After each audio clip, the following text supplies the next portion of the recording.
Unang araw ng Marso ngayon at Biyernes na.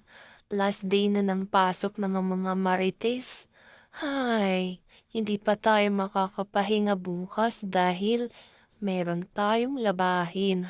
Ang isang linggong labahin, siguradong napakadami na naman ng labahin. Dahil nga, kada week tayo naglalaba. Siguradong marami na namang labahin.